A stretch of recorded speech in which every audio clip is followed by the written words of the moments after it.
Bien, hoy vamos a hacer una presentación para tratar de abordar los temas de lo que corresponde a cómo se puede presentar la información una vez de que ya ha sido procesada en una investigación.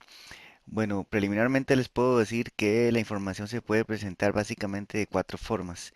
La primera sería por medio de un texto, también podemos usar las tablas y en último lugar los cuadros y los gráficos. Vamos a ir abarcando cada uno de ellos poco a poco. En primer lugar, la presentación textual básicamente se refiere a hacer una narración en un texto, ¿verdad? Donde uno va introduciendo algunas cifras que permiten el comentario o el análisis de ciertos datos para tratar de transmitir la idea. Básicamente es lo que uno se encuentra en muchos libros o en periódico, ¿verdad? Donde se nos va narrando o se nos da describiendo, se nos va describiendo una serie de hechos de manera ordenada y nos queda clarísima la información que se nos quiere presentar. Sin embargo, esto, a pesar de que es ideal para información simple, no puede ser utilizado cuando la información que se quiere dar a presentar es un poco compleja o tiene muchos datos. Entonces tiene pues también sus desventajas. Aquí tenemos, por ejemplo, este caso extraído de un periódico web de La Nación, donde se puede ver ahí el texto donde se nos van indicando algunas cifras de lo que es los préstamos que se otorgaron en la crisis del 2009 y los montos de lo que es la gente que no ha pagado y en qué días, los plazos de los días en los que está, los años, hacia unos porcentajes por ahí, etcétera. También tenemos la presentación tabular o las tablas, que básicamente tienen las mismas ventajas y desventajas de la anterior, es decir, se utiliza para información que sea sencilla, es un poco más informal y lo que se hace es introducir una pequeña tabulación, una tabla en medio del texto. Es ideal para información muy sencilla, muy resumida, pero no así para ya documentos de mayor jerarquía, ¿verdad? Como investigaciones, libros, tesis, etcétera. Aquí también vemos algo que es muy usual, por ejemplo, en la noticia que veníamos viendo, se agrega por parte del diario una tabla al final donde se habla de la generación eléctrica del país en ese momento, por los megavatios según la fuente de generación. Entonces vemos que básicamente es hacer una pequeña tabulación sin sin mucha ciencia, digamos, en ese sentido. Por el contrario, y es donde sí nos vamos a enfocar, vamos a hablar un poco de los cuadros y también de los gráficos, que ya esos es otro nivel. En el caso de los cuadros, es importante decir, bueno, obviamente utilizan cifras, pero deben cumplir una serie de características o de aspectos. En primer lugar, debe comunicar claramente la información. Debe ser capaz de explicarse por sí mismo y debe facilitar la interpretación de los datos. Esos últimos tres componentes que he mencionado, o estos tres ítems, son muy importantes porque cuando uno ve un cuadro y no lo puede descifrar o no lo comprende, en realidad podría decirse que es responsabilidad no del que está leyendo la información, sino de quien diseñó el cuadro. Un cuadro, o igual aplica para el gráfico, no debe ser explicado por nadie ni por ningún texto, sino que la figura como tal o el cuadro como tal debe poderse darse a entender de manera autónoma. Por supuesto que la idea de hacer un cuadro o un gráfico es transmitir la información. Por ende, si tenemos un cuadro o un gráfico complicado que enreda a las personas, pues estaríamos yendo contra la lógica de este instrumento. Los cuadros tienen una serie de componentes, los cuales vamos a ver a continuación. En primer lugar, ¿verdad? Los cuadros tienen que tener un número, excepto cuando en el documento estemos trabajando con un único cuadro, pero usualmente esto no va a suceder de esa manera. Tenemos dos escenarios, el de la izquierda, que es cuando estamos trabajando con un documento que no está estructurado por capítulos o por secciones, entonces simplemente los cuadros se van enumerando de manera tradicional, cuadro uno, cuadro 2, cuadro 3, etcétera. Sin embargo, si el documento con el que estamos trabajando sí tiene una estructuración más elaborada, por ejemplo, los capítulos de una tesis de grado, em, los cuadros se van ordenando o se hace un listado pequeño por capítulo. Por ejemplo, aquí tenemos el cuadro 1.1. Si estuviéramos viendo una especie de índice, el cuadro 1.1 lo que nos está indicando es que es el cuadro número uno del capítulo 1. así las cosas, el cuadro 1.2 estaríamos conversando de qué es el cuadro número 2 o el segundo, pero el capítulo primero. Y así sucesivamente. Por ejemplo, el cuadro 2.3 estamos hablando de que es el tercer cuadro, pero que está contenido únicamente en el capítulo 2. El título es muy importante porque nos da una idea del tipo de información que contiene este cuadro. Básicamente hay que decir, ¿verdad? Plantear de alguna manera los datos que estamos exponiendo, cuáles son esos datos que estamos exponiendo, de dónde fueron extraídos y de cuándo. Asimismo, la característica de estudio. Es muy importante que esto quede muy bien redactado para que se facilite la comprensión de la información que va a entregar el cuadro más adelante. Hay un componente que se llama nota preliminar, sería el tercero de los que estamos conversando, que tiene por misión aclarar el título, es un auxiliar del título. Eso sucede cuando a veces, por más bien que el título esté redactado y diseñado, queda algún aspecto pendiente de aclarar. Entonces el investigador puede hacer uso de la nota preliminar para dejar claro ese aspecto que es de vital importancia. En algunas oportunidades se utiliza para establecer las unidades como miles, millones, miles de dólares, galones, toneladas, etcétera. En términos generales se utiliza para advertir al usuario sobre algún aspecto y también es muy utilizado para establecer una base comparativa, por ejemplo, cuando se están trabajando con índices. La nota preliminar que acabamos de mencionar es importante ahí, es importante mencionar que no siempre viene en un cuadro, sino que es optativa. Es decir, solo la vamos a encontrar o solo la vamos a utilizar si la estamos nosotros trabajando cuando realmente sea necesario. Por eso muchos cuadros van a prescindir de ella. Luego vamos a tener la columna matriz, la cual ya nos va a quedar más claro en el ejemplo que vamos a ver en unos minutos. Es la columna principal del cuadro y la que va a la izquierda, ahí donde se ponen las características de interés. Los encabezados, pues obviamente es lo que va en la parte superior de cada columna. Y el cuerpo y contenido donde donde van a ir incluidas las cifras. La nota al pie es también un componente que se puede utilizar en un cuadro y también tiene por misión aclarar, observar o advertir sobre alguna cifra o clasificación.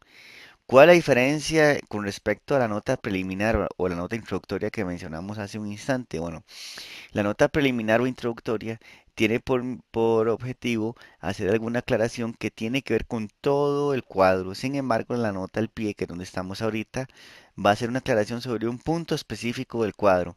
Es similar a como cuando citamos, hacemos una cita en un documento escrito, donde se nos pone un numerito pequeñito, una palabra que hemos seleccionado, y abajo se nos abre un espacio para poner una leyenda con la información que queremos hacer. Otra diferencia importante con respecto a la nota preliminar es que la nota preliminar es única. En cambio, la nota al pie pueden usarse varias, por eso es que se enumeran. También hay que recordar que la nota al pie es un componente opcional, no siempre va a venir en el cuadro. Y finalizamos con la fuente donde se ponen o se direcciona al lector sobre la fuente o el lugar donde hemos podido acceder a la información que estamos eh, este, describiendo en el cuadro. Aquí hay que hacer una pequeña salvedad porque si la información que estamos utilizando es existente, ya sea externa, de fuente primaria o secundaria, por ejemplo, un libro, un documental, un informe técnico, un boletín, un diario, etcétera, pues es clarísimo que hay que poner la fuente, pues de lo contrario estaríamos incluyendo o estaríamos incurriendo, perdón, en un plagio. Sin embargo, en cuanto a la información no existente, aquella que ha sido generada por medio de técnicas estadísticas como la observación, el experimento, una encuesta, etcétera, muchos investigadores sostienen que ahí no hay que poner la fuente porque ya en el marco metodológico se había advertido en la investigación que se iba a hacer, por ejemplo, una encuesta en tal momento, en tal lugar, con tales unidades de estudio. Por otro lado, otros investigadores sostienen que siempre hay que poner fuente, aunque se esté generando en el momento por medio de alguna técnica estadística, por poner un ejemplo, una encuesta.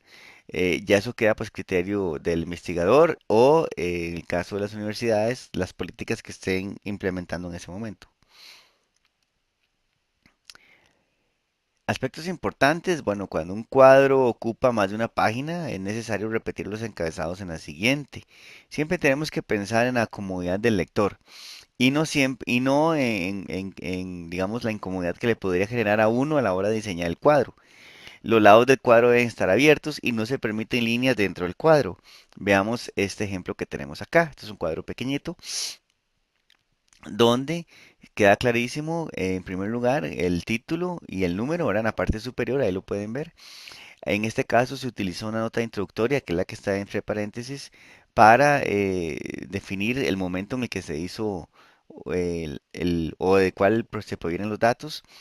La columna matriz a la izquierda, donde está la característica de interés, que es el sexo en este caso. Tenemos los encabezados, tenemos el cuerpo, donde están los datos numéricos, tanto la frecuencia absoluta como la relativa, que está a la derecha. Y una nota al pie, que en este caso se usó de ejemplo, un unito que ustedes pueden ver en la palabra estudiantes en el encabezado. Y abajo se nos abre ese unito, un espacio para hacer alguna aclaración, un rengloncito ahí. Pueden incorporarse varias o ninguna. Recuerden que la nota introductoria y la nota al pie son optativas. Y la fuente, pues ahí donde se pone la información existente o no existente, dependiendo cómo lo estemos analizando, de la cual se generó la información para hacer el cuadro. Ya ahí, en la fuente propiamente, pues entrará en juego los diferentes marcos que existen actualmente, sanas prácticas de referencias. Por ejemplo, el APA, el Vancouver, etcétera. Aquí tenemos otro cuadro, este ya es mucho más grande que el anterior. Veamos que en ambos no se aplican las líneas horizontales y verticales que se utilizan muchas veces en las tablas y que los lados del cuadro están abiertos en ambos casos. Bueno, este cuadro es bastante grande, pero con el diseño adecuado que se les hizo, vemos que no hay confusión.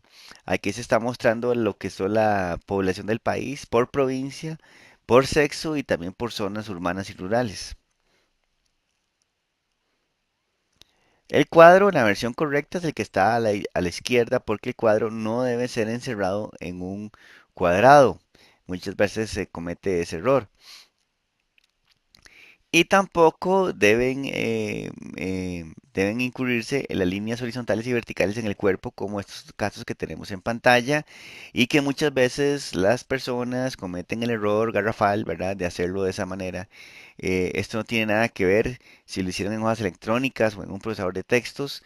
El asunto es que el diseño correcto es este que tenemos a la izquierda y no estos que tenemos en pantalla en este instante.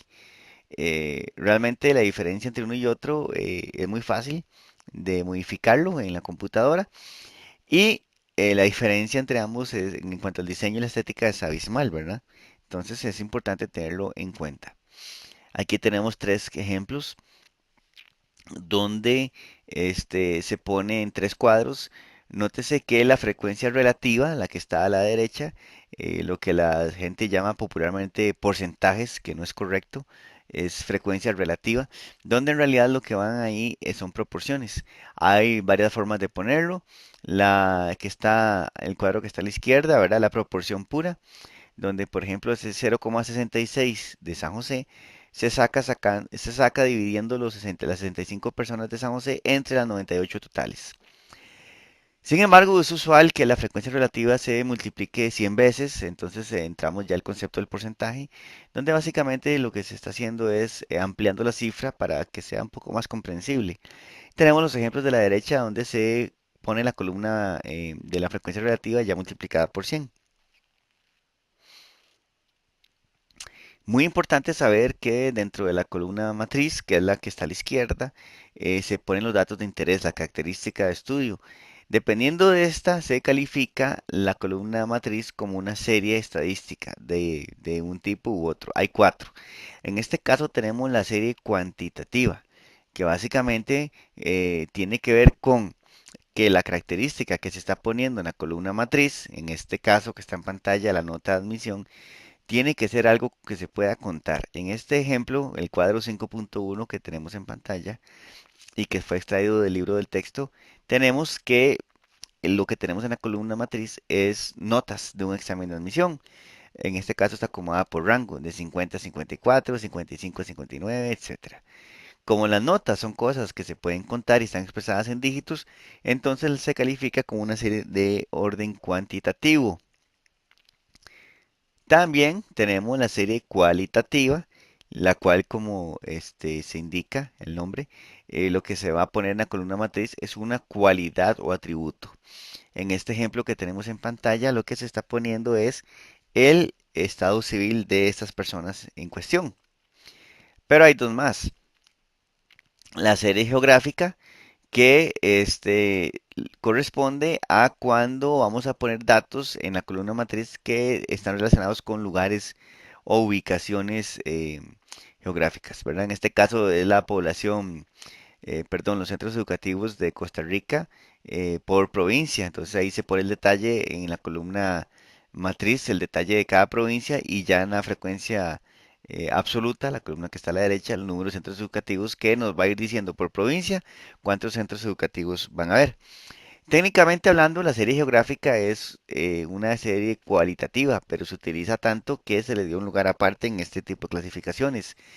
Caso similar sucede con la serie cronológica, la cual está relacionada con todo lo que tiene que ver con el factor tiempo.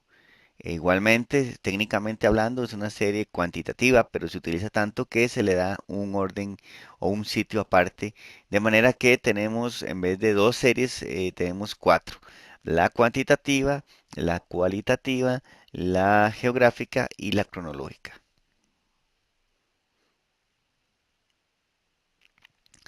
Aquí tenemos otro ejemplo de serie cronológica donde la columna matriz, la de la izquierda, en vez de meses como la anterior, tenemos años, ¿verdad? Siempre mientras esté referenciado el tiempo lo vamos a definir como una serie cronológica. Y ahora vamos a entrar a una descripción general de los tipos de gráficos que existen. Y recordemos que, bueno, los gráficos es uno de los medios más difundidos, a la gente le gusta mucho, llama la atención, la gente se siente cómoda viendo las figuras, los dibujos, los diseños, ¿verdad? Y pues es un medio muy interesante para presentar la información. Tiene algunas desventajas porque, por ejemplo, en ellos no se puede incluir tanta información como si sucede en los cuadros. Por ejemplo, el cuadro que vimos hace unos minutos, donde se reflejaba la población del país por provincia, por sexo y por zona urbana y rural en uno solo, difícilmente podríamos hacer esas tres connotaciones en un gráfico. Tendríamos que hacer un gráfico para ver la población del país por provincia, otro por sexo y otro por zona. También recordar que los gráficos no es su propósito dar valores exactos, sino que te dan una idea de cómo está compuesta el conjunto de valores que se está analizando, pero ya si uno quisiera exactitud, pues tendría que recurrir al cuadro. Hablando del cuadro, pues es importante saber que el cuadro y el gráfico no compiten, sino que se complementan. Es decir, podría ser que en un cuestionario se decida hacerle un cuadro a algunas preguntas, a otras hacerles un gráfico, e inclusive se podrían descartar algunas preguntas, las cuales quizás en un inicio parecían muy interesantes, pero que al final no aportarían nada. Entonces se pueden descartar o desarrollarlas de manera textual. El punto es que en cuanto a el cuadro y el gráfico, si tenemos datos que son muy importantes para la investigación que estamos hablando, perfectamente se podría optar por hacerles el cuadro y el gráfico a esos datos. Bueno, igual que sucede con el cuadro, el gráfico debe explicarse por sí mismo, debe ser sencillo, facilitar la interpretación y también tiene una serie de componentes. ¿Cuáles? Bueno, va a tener también un título, va a tener también un número, podría tener una nota introductoria, podría tener una nota al pie y los comentarios que ya pues se hicieron con respecto a la fuente son válidos también para este medio de presentación. Hay muchos gráficos, tipos de gráficos, pero vamos a mencionar estos que están en pantalla. El gráfico de barras, el gráfico circular y la barra 100%, el gráfico lineal aritmético, que hay varios por ahí, pero vamos al aritmético, el pictograma, el mapa estadístico y el gráfico de tela de araña.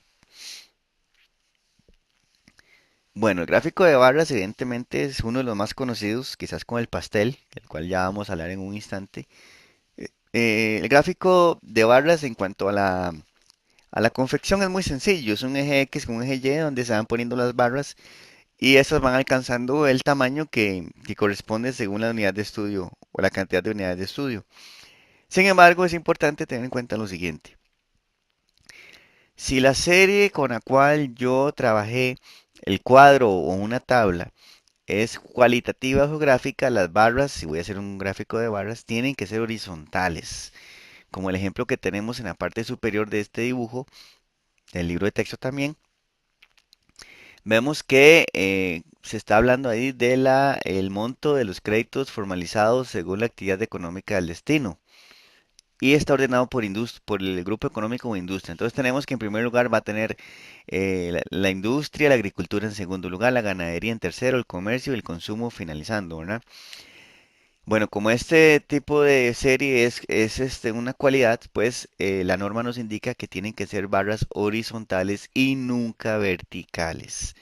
También tener en cuenta que las barras se van a ordenar de mayor a menor, poniendo las barras más grandes arriba y las menores abajo, y que si existiera la categoría otros, porque no siempre existe, pero en el caso de que esté presente, iría de última, es decir, abajo, no importa su tamaño, esa es la única que siempre va a ir abajo, no importa su tamaño.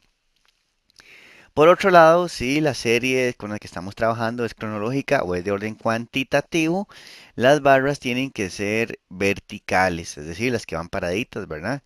Em, Estas barras no se van a ordenar por tamaño porque si lo ordenamos por tamaño estaríamos rompiendo la secuencia numérica o el orden cronológico de los factores. En términos generales, los gráficos tienen que ser de barras, tienen que tener las barras la misma anchura y se debe dejar un espacio entre las barras. Los gráficos que tienen las barras pegaditas unas con otras se utilizan solo con los datos agrupados, que se llama el histograma, pero usualmente ese no va a ser el caso. Entonces es importante que aunque la computadora nos permita pegar las barras, no deben estar unidas, a no ser que los datos estén agrupados.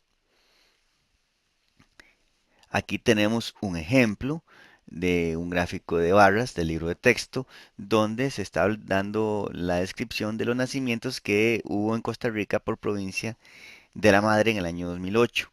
Como estamos hablando de provincias, la serie es una de tipo geográfica y esto nos exige que el gráfico de barras sea horizontal. Entonces las barras van a ir acostaditas y se ordenan de mayor a menor. San José, la más grande, va a ir arriba, la segunda más grande es Alajuela y así sucesivamente hasta llegar a la parte de abajo donde está la barra más pequeña que corresponde a Guanacaste. Bueno, en este caso no hay este, una categoría otros, por eso pues no se pone lógicamente, pero si existiera iría debajo de Guanacaste sin importar su tamaño. Incluso en algunas ocasiones la categoría otros se representa la barra más grande. También tener en cuenta que en el eje Y irían las provincias y en el eje X el fenómeno que estamos conversando, que en este caso serían los nacimientos, ¿verdad? Del país. Aquí tenemos un par de ejemplos que fueron extraídos de la página de la UCR, la Escuela de Estadística, donde a la izquierda tenemos un gráfico que por el tipo de serie, ¿qué serie es? Bueno, es una serie cronológica, porque se está hablando de la población del país durante un periodo de tiempo, desde el año 2000 hasta el año 2005. Entonces, las barras son verticales, van a ir paraditas, ¿verdad? Las barras vean que están separadas por un espacio y están ordenadas por año, no por tamaño, aunque en este caso, de casualidad, las barras van ordenadas de mayor a menor de izquierda a derecha, pero es una casualidad, porque en realidad las barras verticales no se ordenan por tamaño, sino por la secuencia numérica, es decir, año 2000, 2001, 2002, 2003, 2004 y finalmente 2005. Y en el eje, eso sería en el eje X. Y en el eje Y, pues va ahí ya la escala, que en este caso son miles de personas. A la derecha tenemos otro gráfico de barras, pero vuelve a ser horizontal porque la serie es geográfica. Ahí está por cantones y este se ordena de la cantón más grande. En este caso, más grande me refiero a que tiene más datos. Aquí estamos hablando de habitantes por kilómetro cuadrado, Estivás, que es muy denso, ¿verdad? Y vamos a ir bajando hasta llegar al último cantón, que es Turrubares, prácticamente donde no hay ninguna barra. Ahí podemos ver que los dos gráficos tienen su número, tiene su título, tienen algunos, el de la derecha tiene una nota introductoria donde dice no incluye migración y en ambos se incluyó una fuente.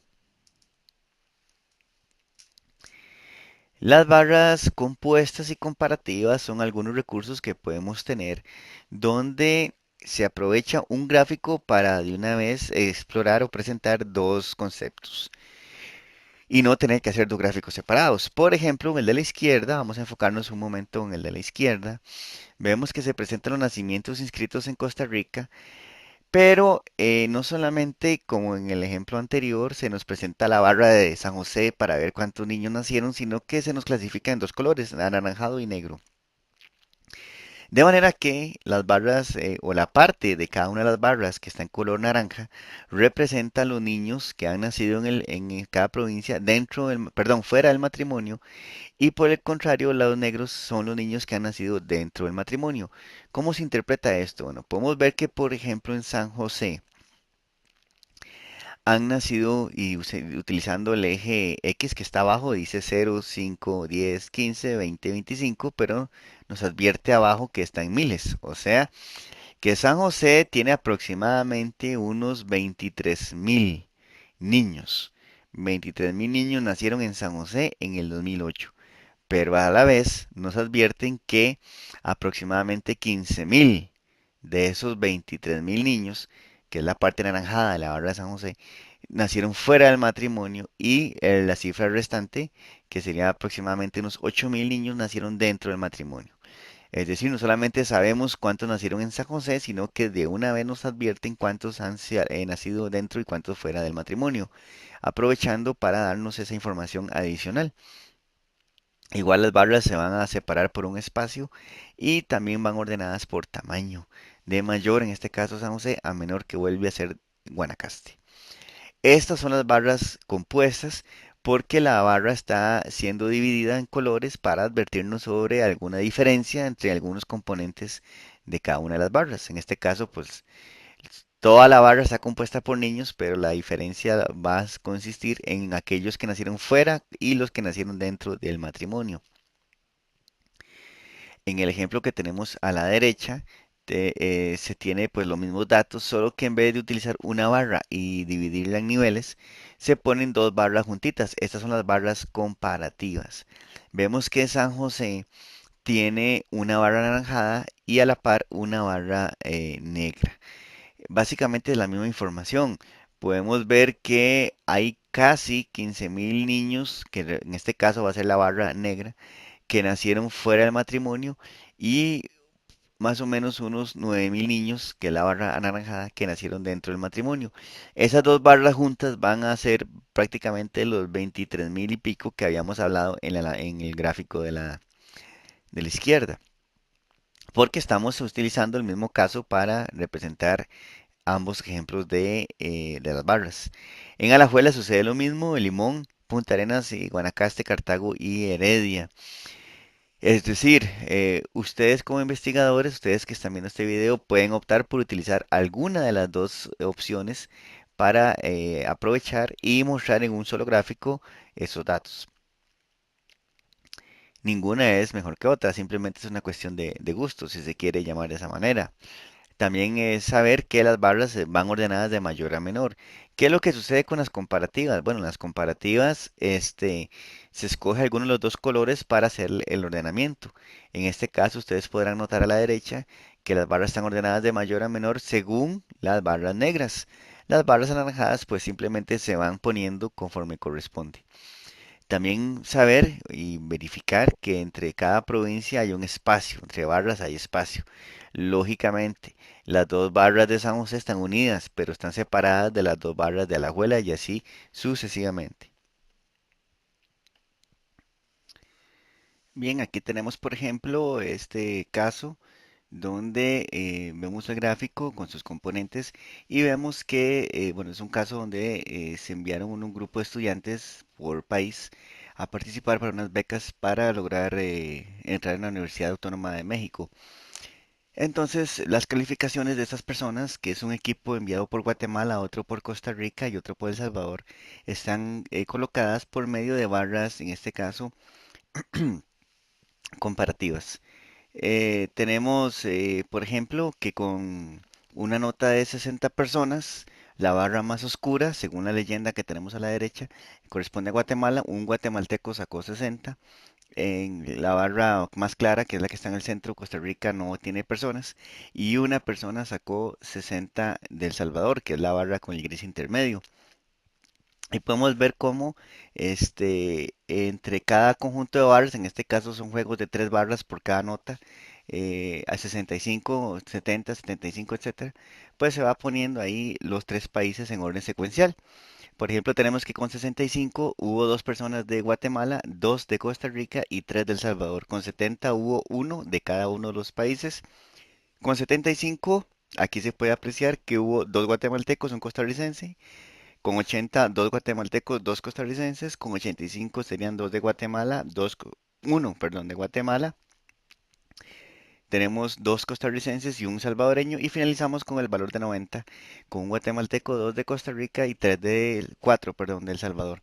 Aquí, digamos, podemos ver no solamente cómo se obtuvieron estas notas o por dónde anduvieron estas notas, sino que de una vez podemos aprovechar para descomponerlo por equipo o por país. Aquí tenemos otro ejemplo de barras, en este caso también comparativas, donde se habla de los pacientes del área de neumología del Hospital México según episodios de asma en los últimos 6 meses.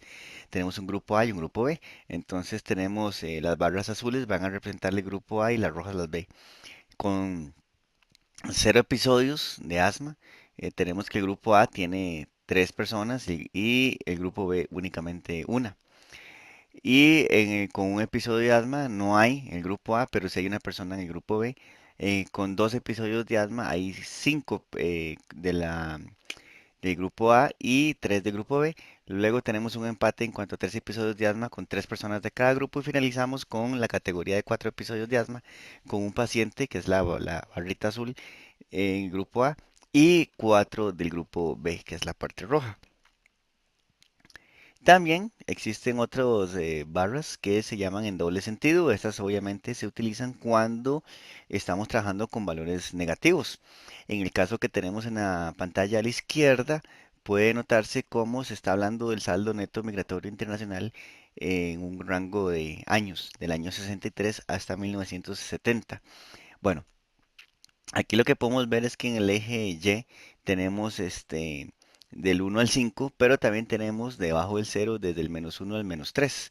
Entonces las barras se van a extender a partir de la línea del 0, que es el eje X, se van a extender hacia arriba cuando son saldos positivos y hacia abajo cuando son saldos negativos.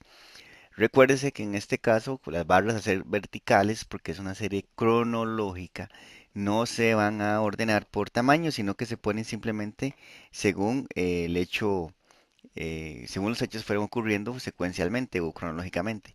Y tenemos también a la derecha abajo otro caso, pero en este caso al ser una variable de índole cualitativa, porque se está evaluando la popularidad de estas personas.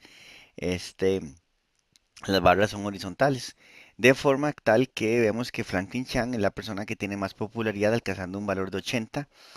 Oscar Arias en ese momento, según este ejemplo, tiene un poco más de 40, y Laura Chinchilla poco más de 20, poco menos de 20.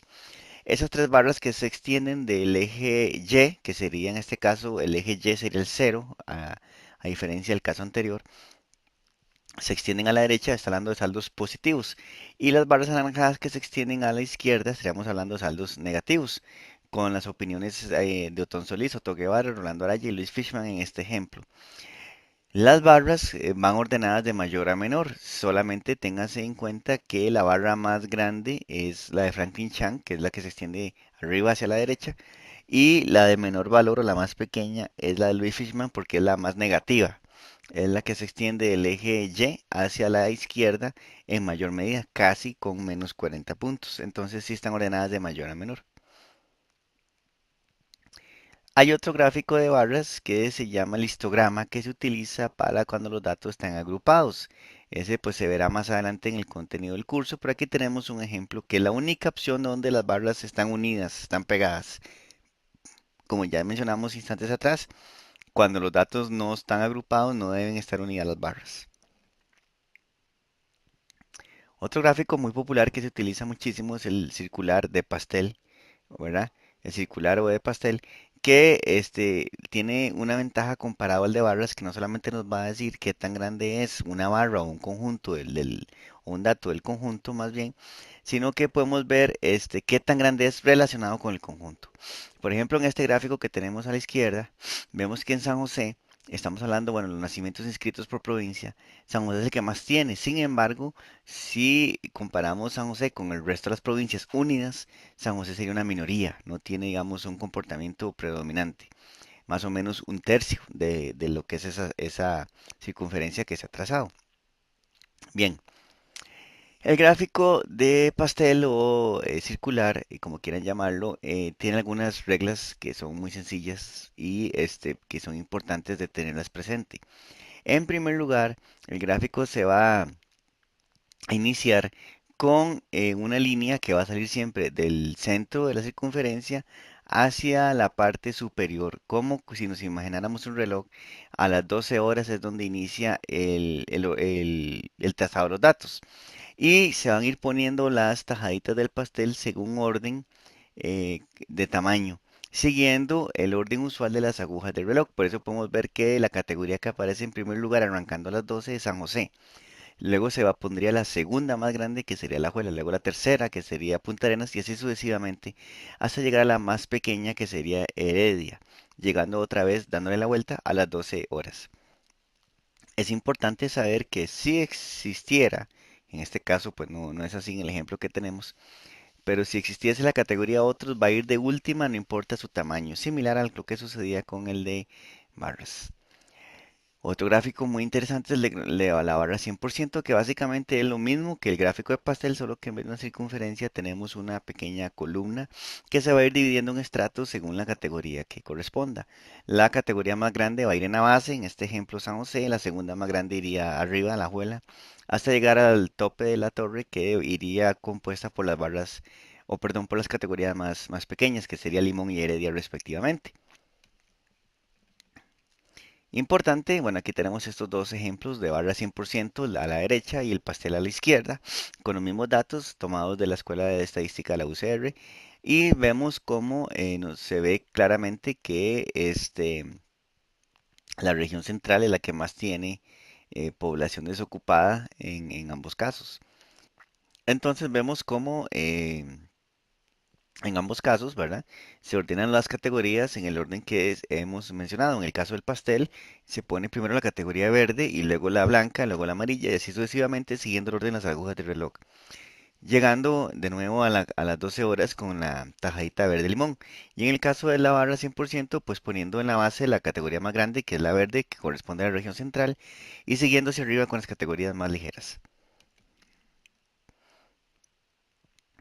El gráfico lineal aritmético, porque hay otros que también son lineales, básicamente corresponde a un eje X donde se va a poner o la serie cronológica o la cuantitativa y un eje Y donde se va a poner la cantidad de unidades que estemos analizando. Evidentemente, este tipo gráfico es muy utilizado para las series de tiempo, pero también se puede utilizar se puede ver con series cuantitativas. No así para geográficas ni tampoco para cualitativas. Hay que procurar que la cuadrícula sea aritmética. ¿Qué significa? Que si por poner un ejemplo, en el eje X, que es la parte de que está abajo, vamos poniendo una distancia entre cada valor de 1 centímetro, en el eje Y también tiene que ser de 1 centímetro. Y muy importante lo que es la base cero, que básicamente lo que quiere decir es que en la esquina donde intervienen el eje X y el Y, pues ahí va a empezar el cero. Por ejemplo, en este caso que tenemos este gráfico en pantalla, se nota que los años se van poniendo de izquierda a derecha según su orden, 2003, 2004, 2005, 2006, 2007, 2008. Y en el eje Y se ponen las unidades que en este caso son dólares, entonces va a arrancar de cero y de ahí va en este caso de 5.000 en 5.000. Se puede ir de 1 en uno, de 10 en 10, de 20 en 20, de 100 en 100, de 20.000 en 20.000. Esa escala lo define el investigador. Ahí lo importante es que se van poniendo para cada año un puntito, como ustedes pueden ver, en, en la combinación entre el año y la cantidad de dólares que cada, en este caso son ingresos por cirugías efectuadas, entonces cada año los ingresos se van diagramando en el gráfico. Recuerden que los gráficos dan valores aproximados, entonces podemos ver que en el 2003 se dio aproximadamente unos $2.000 por ingresos brutos de cirugías. En el 2004 aproximadamente unos 4.000. En el 2005 ligeramente superior a 5.000. Y en el 2006 casi $10.000, igual que en el 2007, un poquito más. Y en el 2008 los ingresos por cirugías alcanzaron casi los $14.000. Aquí también tenemos otra variación donde no solamente se traza una línea, sino que se pueden trazar dos o más. Aquí tenemos una serie uno y una serie 2 donde se comparan los enfermeros según los pacientes atendidos en la semana. Entonces tenemos una línea roja que va a representar un grupo de enfermeros y una línea amarilla que va a representar a otro grupo de enfermeros. Este es otro gráfico lineal que se puede utilizar para para datos agrupados, disculpen, que se llama polígono de frecuencias, el cual también va a ser abordado más adelante en el contenido normal del curso. El pictograma es otro grafiquito que tenemos por acá. Básicamente es un gráfico mucho más sencillo donde se utilizan figuras para representar una cantidad de unidades de estudio. Es un gráfico muy sencillo, muy llamativo, a la gente le gusta bastante. Pero tiene que tener el investigador cuidado porque los dibujitos que se van a utilizar tienen que ser del pequeños, tienen que tener la misma forma y el mismo tamaño. Tiene algunas limitaciones por cuanto cada figurita va a utilizar un valor aproximado. Entonces, por ejemplo, aquí vemos en el caso que estamos poniendo a la izquierda del libro de texto, que se está hablando de la población total de Costa Rica según el censo de los diferentes años. Vemos que en 1950 hay cuatro muñequitos y si le hacemos caso a la cita que está abajo, la nota introductoria que está abajo, donde nos dicen que cada muñequito representa a 200.000 personas, pues es fácil concluir que en ese año habían 800.000 costarricenses en todo el país.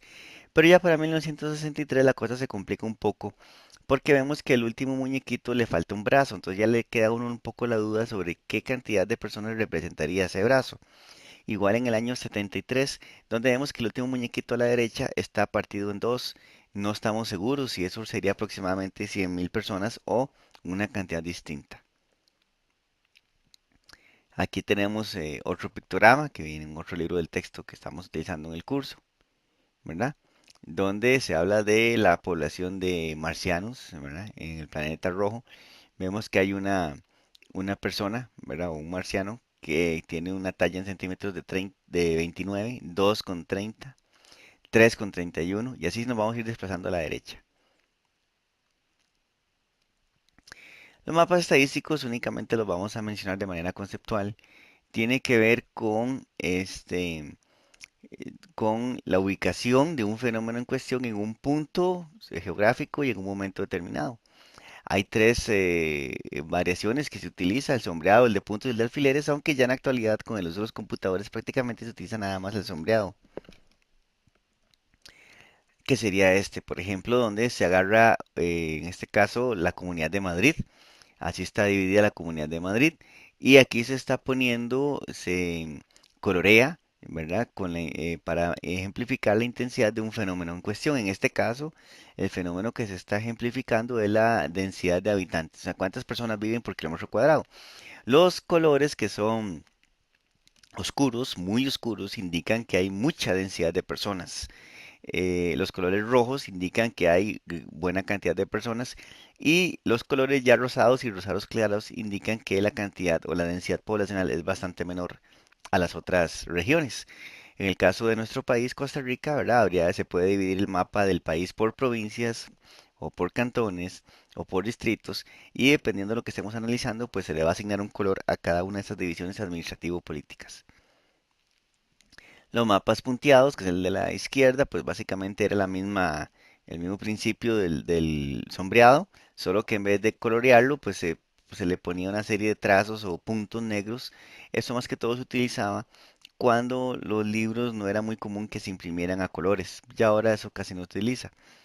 Y el de la derecha, que es el gráfico, el gráfico mapa estadístico, pero con alfileres, pues constituye básicamente en una mapa que está puesto en una pizarra de corcho y en el cual se van poniendo alfileres de distintos colores y tamaños, las cabecitas, para indicar la presencia de un fenómeno.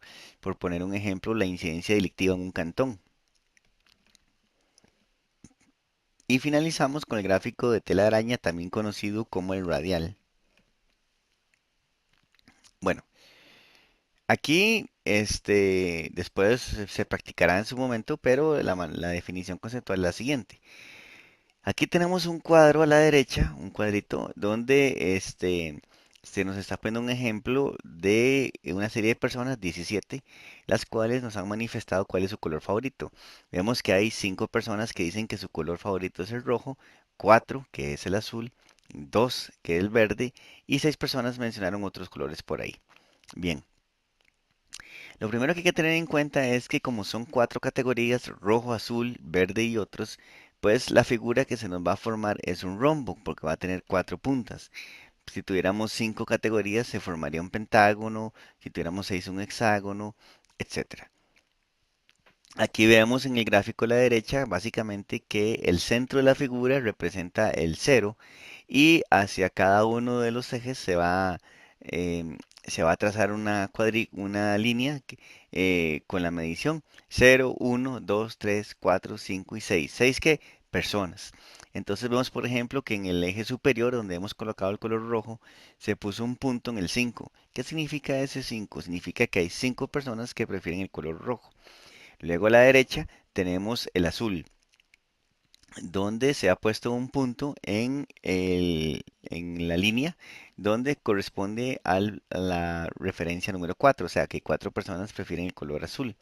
Abajo en el verde se puso el punto en el 2, ¿verdad? Se puso el punto en el 2 porque hay solamente 2 personas que prefieren el color verde y otros, que es el último, que estamos ordenándolo en el sentido de las agujas del reloj parecido al gráfico de pastel.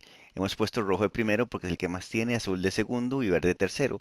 Y otros de último no importa su tamaño. Entonces, otros estamos marcando un punto fuerte en el 6 porque hay 6 personas que prefieren otros colores como sus favoritos. Como pueden ver, esos puntos que he mencionado están unidos por una línea del mismo color, ese verde turquesa, y nos queda ahí trazado el patrón de los datos. Algunas personas optan por rellenar o colorear digamos, el área que se ha formado entre los datos que se han trazado, como en este caso. Aquí tenemos, vean que en este caso en vez de un rombo tenemos un pentágono porque son 5 categorías. En este caso están hablando de un dato de hospitales. Camillas nuevas según la asignación a centros médicos en los hospitales. Entonces aquí se puede ver, por ejemplo, que el Hospital México tiene 20, ¿verdad? Igual que el Hospital San Juan de Dios porque se manejan sobre la misma línea. Calderón Guardia baja a 15, igual que el Hospital de Niños 15, y el Max Peralta baja a 5. Entonces, dependiendo donde toque la línea, ¿verdad? Se va montando la telaraña, se va describiendo la telaraña. Y en este caso, la línea moradita, se optó por asignarle un color al área que se terminó formando entre todos los puntos. Aquí hay otro caso, ¿verdad? En este caso tenemos, vamos a ver, el asmático, la presión alta, la migraña, rinitis, colitis, gastritis y la presión baja. Tenemos 7 categorías, ¿verdad? Entonces ya la figura ha cambiado. Igual la mecánica es la misma, simplemente que vamos a ir poniendo un punto de referencia en cada una, en este caso las enfermedades, cada una de las enfermedades para describir las personas. Vemos que hay 4 personas con asma porque el punto está marcando el 4. Hay 3 personas con presión alta. Hay 2 con migraña, 2 con rinitis, 2 con colitis, 2 con gastritis y también hay 2 con presión baja. O este otro, para finalizar, donde el número de categorías es de 13. Entonces se forma casi un círculo, ¿verdad? Este tiene más forma de telaraña que los anteriores, de hecho. Y la línea de datos y su área interior roja pues nos va mostrando el comportamiento o la cantidad de personas que van alcanzando cada una de las categorías. En cuanto a la elaboración de los gráficos, bueno, a mano, pues se acostumbra a hacerlos para entender un poco la conceptualización, pero ya en la práctica se utilizan las hojas electrónicas. Entonces, bueno, dentro de las opciones que hay varias, está la suite de oficina como Microsoft Office o el iWork de Apple, y con software simple podemos hacer algunos grafiquitos. Yo recomiendo las hojas electrónicas directamente, sea Microsoft Excel o el Numbers, que es el de Apple. Entonces, he puesto a su disposición unos instructivos para que ustedes puedan verlos, descargarlos, están en PDF y analizarlos paso por paso sobre cómo construir cada uno de estos gráficos en el computador. Ahí les dejo en pantalla la dirección o el vínculo donde ustedes pueden acceder para descargar estos materiales. Igual en la descripción del video les voy a poner la dirección para que puedan descargar los mismos. De igual forma, en la descripción del video voy a aprovechar para ponerle la descripción de un par de videos más donde se explica cómo hacer el gráfico de, más que todo, el de tela de araña y el de pastel de manera manual, ¿verdad? Entonces tendríamos básicamente los tutoriales o los instructivos para que hagan absolutamente todos los gráficos en computadora, más dos, el de pastel y el de tela de araña de manera manual, para complementar todo lo que se está viendo en el curso. Bueno, esto ha sido por hoy, ¿verdad? Espero que les haya gustado. Recordemos que los gráficos y los cuadros son temas realmente sencillos, las reglas que los rigen son sencillas y no debemos olvidarlas. Infelizmente muchas personas, a pesar de haber llevado cursos como este o similares, los olvidan y es frecuente para desdicha, ¿verdad? De todos, es frecuente encontrarse ejemplos en libros, en presentaciones profesionales, en boletines, en la prensa, gráficos y cuadros mal hechos.